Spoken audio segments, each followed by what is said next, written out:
voudrais commencer cette rencontre par une petite question. Qui connaît, puisqu'on va parler de technologie aujourd'hui, la synchronisation chromatique? Levez le doigt.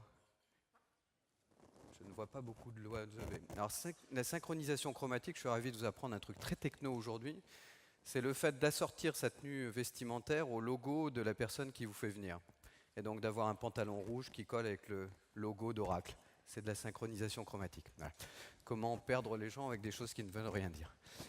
Alors, j'aimerais vous parler aujourd'hui d'intelligence artificielle, pas vraiment, puisque je n'en suis pas un spécialiste, donc ça serait très prétentieux de vous dire en plus des choses que vous entendez toujours, tous les jours, et à peu près de la même façon, puisque dans un monde incertain, avancer avec des certitudes est très compliqué, mais plutôt de vous dire un peu la façon dont, modestement, moi, en tant qu'entrepreneur et président de l'Observatoire de l'ubérisation, on a très rapidement dépassé ce terme pour se demander ce que ces nouvelles technologies allaient vraiment changer à votre vie, à ma vie, à notre vie, allaient changer à la vision qu'on avait de la société. Est-ce qu'on est capable de se doter d'une vision? Et c'est ce qu'on va se poser comme question dans les 15 minutes qu'on va partager ensemble. Et puis de se poser la question de savoir quelle transformation ça pourrait exiger, non pas tout de suite, puisqu'on le verra aussi, il y a une part de fantasme et une part de résistance de la culture humaine à tous les changements, y compris quand les outils sont prêts. L'homme parfois ne l'est pas, et tant que l'homme est là et prédominant, c'est quand même lui qui dicte un petit peu le tempo, et de savoir, au final, à quoi ça sert. Et je pense que dans un monde qui a tendance, par l'algorithmie d'ailleurs, à se poser la question du quoi, du comment, on a tendance à oublier de se poser la question du pourquoi. Alors, en 13 minutes 6 qui me reste, je vais essayer de vous parler de 3 choses. Première chose, est-ce qu'il y a véritablement une révolution? J'en suis pas certain. Ce qui est certain, en tout cas, c'est qu'on parle beaucoup de révolution, de changement majeur. Ce qui est sûr, c'est qu'on change totalement de référentiel, contrairement à toutes les révolutions passées qui sont passées dans un référentiel relativement constant. Changer, une technologie en remplacer une autre, mais dans un facteur temps, un facteur espace, une structure industrielle, une structure de l'humanité qui était relativement la même. Et tout à coup, la seule véritable révolution, c'est qu'elle touche 2 facteurs. Le premier facteur, c'est celui de l'homme. C'est-à-dire qu'on n'a jamais été aussi près dans l'histoire de l'humanité, mais vous me direz, c'est un peu plus près chaque jour, on n'a jamais été aussi près que de pouvoir jouer autant avec l'intimité de l'homme.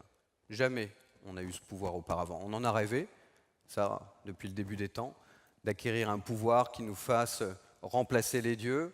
Ça a été un combat permanent entre la science et la religion. Je vous laisserai à vos livres préférés sur le sujet. Mais pour la première fois, on sent qu'on est à quelques doigts de pouvoir augmenter l'homme, réparer l'homme et peut-être redesigner l'homme. Et ça, c'est quelque chose qu'on voit poindre et qu'on vend souvent d'ailleurs de façon assez anxiogène aux populations qui n'y adhèrent que finalement peu, parce que la plupart du temps, quand on leur parle d'intelligence artificielle, d'automatisation, de robotisation, des notions qu'on mélange complètement, les deux étant automatisation et robotisation totalement différentes, on vend de l'anxiogène. L'homme va être remplacé, il va être surpassé, on est à Terminator et ça y est, on est mort. Bon. Alors évidemment, pour éveiller une population et lui donner un élan national et international, une nouvelle utopie, puisque c'est ça qui mène les nations, lui dire qu'il va être remplacé, ce n'est pas la perspective la plus réjouissante. La deuxième chose, et on vous le dit tous les jours, c'est l'accélération du temps. Non pas que le temps vaille plus vite, mais le temps, effectivement, et les technologies arrivent de plus en plus rapidement, et ça vous le voyez, vous êtes dedans tous les jours, donc je ne vais certainement pas vous donner de leçons là-dessus. Avec tous les côtés positifs et les côtés négatifs. Je lisais ce week-end, peut-être l'avez-vous vu, cette étude qui parlait, pas vous déprimer aujourd'hui, mais qui parlait des adolescents et de leur niveau de consommation de l'Internet, des réseaux sociaux et de l'impact que ça a sur leur santé. J'y reviendrai un petit peu tout à l'heure. La deuxième chose, c'est le fantasme. On adore les fantasmes, pour différentes raisons. Je vous laisse développer vous-même dans votre fort intérieur, mais il y a un écart fondamental entre le fantasme et ce qu'on vend, ce qui sera possible, et la question était extrêmement bien posée dans cette vidéo tout à l'heure, mais on en est vraiment où aujourd'hui? Donc il y a une part de fantasme qui est un petit peu l'extrapolation qu'on voudrait faire sur ce qui pourrait se passer, et à nouveau avec beaucoup de gens qui font des prévisions extraordinaires sur des choses qu'ils ne maîtrisent pas. Non pas qu'ils ne maîtrisent pas techniquement leur sujet, mais simplement, toute révolution anthropologique, j'y viendrai tout à l'heure, fait que c'est ce qui est le plus invisible qui change le plus l'humanité. Et donc prévoir l'invisible, pour l'instant, on ne sait pas encore faire. Donc le fantasme, il est réel et il s'affronte à un moment donné à la réalité. Et la réalité, c'est que pour le moment, si on regarde, je ne sais pas, ce que fait, j'ai un copain que je ne citerai pas dans une boîte que je ne citerai pas, que vous utilisez abondamment comme moteur de recherche, qui commencerait éventuellement par un G, alors que moi je préfère les boîtes qui commencent par un Q, excusez-moi, mais je préfère Quant. Mais en tout cas, dans cette boîte, il était le premier à travailler sur l'intelligence artificielle, un Français, hein, on a beaucoup de talents et dont certains s'exportent, pour travailler avec cette boîte que je n'ai pas citée, et qui me dit, aujourd'hui, on a démarré il y a quelques années, j'étais seul, on est 150 maintenant, et finalement, je dois avouer qu'à l'échelle de ce qui est promis au niveau du fantasme, on est à des réalisations qui sont encore vraiment toutes petites. Et donc c'est l'histoire de la grenouille, hein, avec son eau qui tiédit, qui chauffe, et c'est au moment où on commence à se brûler qu'on s'aperçoit qu'elle avait commencé à chauffer il y a longtemps. On s'aperçoit progressivement que le digital devient, le disait un Américain l'autre jour, comme l'oxygène. On ne comprend pas bien comment ça nous envahit, mais ça devient totalement indispensable. Et les faits, on ne le sait pas. Par contre, ce qui est intéressant, c'est que la réalité et le fantasme, on peut le contrôler. Et ça dépend de vous, ça dépend de moi. C'est-à-dire que la technologie, comme tous les outils, on peut en faire le meilleur ou le pire. Et la frontière entre les deux, c'est votre décision. C'est notre décision collective. On peut choisir d'en faire un outil affreux, on peut choisir d'en faire quelque chose de fantastique. Et c'est extraordinaire de se dire qu'aujourd'hui, vous et moi, on a le pouvoir avec ces outils de dessiner une nouvelle humanité. Et donc de la dessiner, après, en définissant ce qui est éthique, ce qui ne l'est pas, est-ce que l'éthique existe, ce qui est bon ou ce qui est mal, c'est très difficile à définir, mais en tout cas, on a ce pouvoir. Bon. Et ce pouvoir qu'il faut réussir à assumer tout en étant dans l'incertitude totale. Et pour vous, pour une large partie d'entre vous, dans le secteur IT, dans la technologie, geek, programmeur, développeur, IT, peu importe, vous le savez mieux que quiconque, même si c'est vrai pour toutes les professions, quelqu'un qui dans la technologie croit savoir est déjà mort. Tous ceux qui arrivent à accepter l'idée qu'ils ne savent pas restent les meilleurs parce qu'ils restent toujours valides. Donc aujourd'hui, 3 mots-clés, je pense qu'il faut garder en tête. Une révolution, peut-être, on verra, mais en tout cas les choses changent relativement rapide. Un fantasme, parce qu'en réalité la vraie question c'est où on en est aujourd'hui. Et si on demandait à tous nos concitoyens, aux 7 milliards d'individus sur Terre, où on en est, personne ne serait capable de donner une véritable réponse globale. Et puis la troisième chose, une réalité qui s'affronte aussi dans sa transformation à ce que nous sommes capables et de ce dont nous avons envie de faire. Alors, qu'est-ce qu'on peut faire par rapport à l'incertitude? Et je vais accélérer, il me reste 6 minutes, c'est terrible ce chrono. 1, veiller. Ça paraît idiot, mais je veux dire, à partir du moment où on navigue dans un monde incertain, la seule chose, c'est de voir ce qui se passe. Ce qui est très compliqué, c'est que si vous lisez Yuval Harari, si vous lisez Pascal Pic ou le maître absolu qui était Lévi-Strauss, vous savez qu'une révolution anthropologique, c'est quelque chose d'invisible. Les vrais effets se font dans le temps et vous ne les voyez pas. Vous ne voyez que la toute petite partie de la surface. Et quand vous discutez avec Pic ou Harari, quand ils vous disent que les grands singes ont vu la couleur, en 3 ou 4 000 ans, on a changé notre alimentation, le corps humain, la totalité de la végétation, simplement parce qu'à un moment donné, un singe qui a vu la couleur a choisi les fruits en fonction de leur degré de maturité et de leur couleur. Et tout ça, on l'a vu au bout de 3 4 000 ans. Donc avoir la prétention de savoir dans ce monde est très complexe par nature, puisque c'est l'invisible qui l'emporte. La deuxième chose, c'est la formation. Là aussi, tout le monde parle de formation, il va falloir former tout le monde, mais former à quoi? Former à un savoir qui s'évapore, un référentiel qui s'évapore? Non. On va devoir former à des choses fondamentales, l'esprit critique, l'adaptabilité, la souplesse, c'est-à-dire pas des matières dures, des matières un peu molles, la capacité de se remettre en cause. Former à des certitudes qui n'ont plus de valeur, pour une partie d'entre elles, n'a aucun sens. Donc se former à quelque chose d'insensé ne donnera de sens à rien du tout. La troisième chose, c'est de puiser. Et ça, il faut qu'on reste très modeste, vous et moi, c'est que qu'on soit chef d'entreprise d'une petite boîte comme moi ou d'une plus grande dans laquelle vous travaillez éventuellement, aujourd'hui, l'usage, la transformation du monde se fait par la transformation des usages. Alors, je ne sais pas si vous avez vu, c'est pas à La Réunion, c'est en Polynésie, à Honolulu, à Hawaï. On vient d'interdire le fait de texter, de textoter, de whatsapper, etc. dans les rues. Pourquoi? parce que le taux d'accident entre piétons qui regardent leur portable est devenu plus important que celui entre cyclistes et voitures dans la rue. Bon. Donc ça veut dire que les usages, cet usage quotidien du portable, qui atteint des sommets du ridicule entre ces gens dont on pense wow, ils sont en train de devenir président de la République, non, ils jouent à Candy Crush. Bon. Donc sont effectivement des usages qui transforment de façon fondamentale, et toutes les études auxquelles je vous envoie sur le cerveau des enfants de moins de 5 ans montrent à quel point physiologiquement on est en train de se transformer de façon très forte. Et en fait, la dernière chose, c'est de s'adapter et de muter.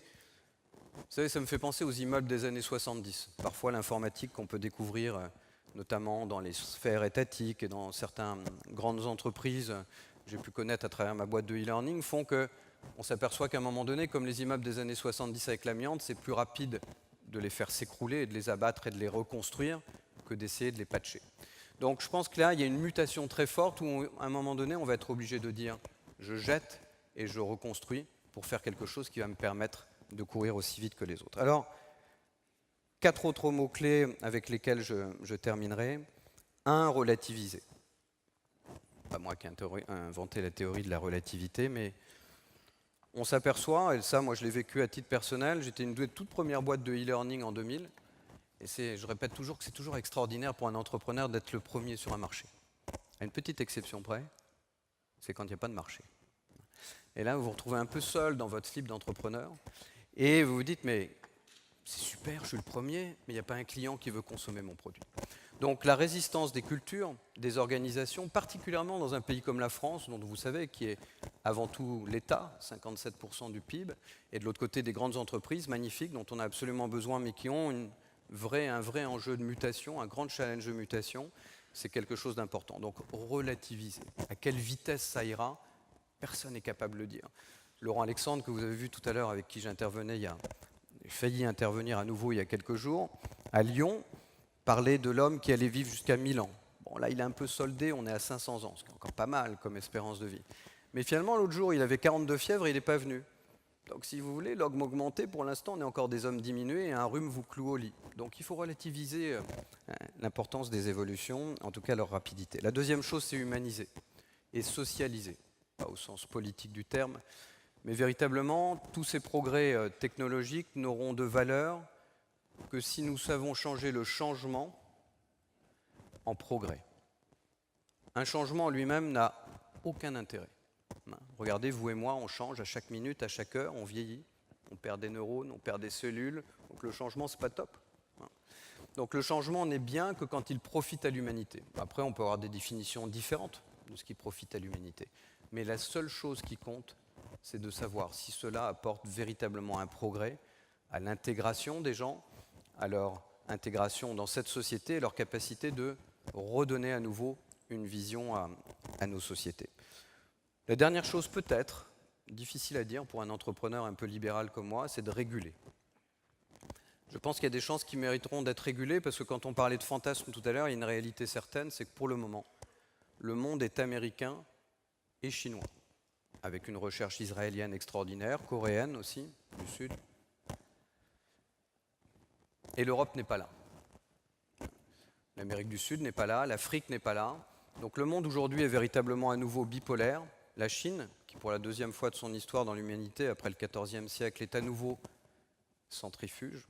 Elle ne l'a jamais été. Elle l'est pour la deuxième fois et de façon massive, avec des investissements d'autant plus faciles que finalement, pendant 30 ans, grâce au miracle des politiques du pouvoir d'achat en France et en Europe, on leur a donné nos emplois, on leur a donné notre production, nos industries, et aujourd'hui, avec cette réserve de cash colossale, la plus grande du monde, ils achètent et investissent dans tout ce qui va dominer le monde demain. La seule chose qui nous sauve, et surtout ne voyez aucune connotation là-dessous, c'est que le modèle, pour l'instant, mondial, il est blanc et caucasien, comme disent les Américains, Caucasian. C'est-à-dire que personne ne rêve d'être chinois. Mais néanmoins, aujourd'hui, celui qui fascine, c'est les États-Unis. Mais celui qui va peut-être le plus vite, ce sont la Chine. Donc il est temps pour nous, Européens, d'avoir un sursaut, et d'avoir un sursaut extrêmement rapide, parce que si nous n'avons pas de ce sursaut, effectivement, nous ne serons pas capables de nous emparer de ces outils, de cette data, qui est si essentielle aujourd'hui. En conclusion, en préparant cette petite intervention avec nos amis d'Oracle l'autre jour, il me rappelait que Jacques Attali était venu parmi vous il y a une année ou 2 années. Et moi, j'aime bien la façon dont Attali fait ses bouquins. Vous savez, une partie qui est une espèce de retour sur l'histoire, ce qui est très intéressant. Il faut toujours faire ça, se retourner sur le passé pour avoir un peu d'humilité et aborder l'avenir. Et il avait sorti un bouquin il y a 5-6 ans où il expliquait que, et c'était brillant à l'époque, que les compagnies d'assurance allaient devenir les plus grandes compagnies mondiales qu'on ait jamais portées sur Terre. 6 ans plus tard, force est de constater, quand on discute avec Allianz, AXA, les mutuelles, Generali et d'autres que j'ai pu rencontrer aux États-Unis ou ailleurs, toutes les compagnies d'assurance se posent la question de savoir qui de Amazon, Google ou Facebook va leur vendre de la data à un prix tellement colossal que leur marge n'existera plus, tout en ayant l'obligation d'assurer un risque que ces acteurs du numérique ne voudront pas assurer. Et donc 6 ans plus tard, 5 ans plus tard, après ce bouquin qui était vraiment merveilleux, cohérent et à l'époque tout à fait valide, on est dans un monde qui est passé de l'autre côté où tout à coup ces boîtes sont en train de se poser la question de savoir si elles auront encore une existence demain. La réponse est oui, mais avec quel niveau de marge? Parce qu'à partir du moment où les 3/4 de votre marge sera partie dans ceux qui connaissent le client mieux que vous, vous n'aurez plus d'existence. Donc, nous, ce qui nous passionne, de façon très modeste à l'Observatoire, avec ces sociologues, ces anthropologues, ces politiques, ces syndicalistes, ces grandes entreprises, ces 60 ou 70 plateformes qui nous composent, une espèce d'auberge espagnole, c'est le partage de la valeur. Quand dans une alarme, dans 5 minutes je vais être éjecté de la salle, mais il va falloir savoir effectivement partager cette valeur. Reportez-vous au 16 ou 17 août dernier, Jeff Bezos pendant 24 heures était l'homme le plus riche de la Terre en trillions. Quel est le sens d'un homme riche en trillions? La deuxième chose qu'il va falloir, c'est intégrer. Intégrer, pourquoi? Parce que dans les pays occidentaux, la classe moyenne s'effondre et de l'autre côté, l'emploi est éventuellement menacé, on verra. Mais en tout cas, il va falloir savoir intégrer, notamment pas seulement les jeunes, mais aussi les seniors. Pas seulement les pays occidentaux, mais aussi les pays en voie de développement. Et puis la troisième chose, effectivement, il va nous falloir muter, et ça c'est extraordinaire parce que demain, un enfant paraplégique pourra à nouveau marcher, d'ailleurs c'est en cours de test. On va pouvoir réparer, et il faudra juste définir, on le parlait en termes de régulation, quelle est la frontière entre réparer et transformer, et à quel point, effectivement, cette notion nous rapproche d'un humain amélioré, augmenté, d'une humanité augmentée ou diminuée. Donc, aujourd'hui, vous allez parler de cloud, vous allez dans les nuages, donc ce que je vous propose, c'est plutôt de viser le paradis, c'est ce dont on a le plus besoin sur Terre. Merci beaucoup.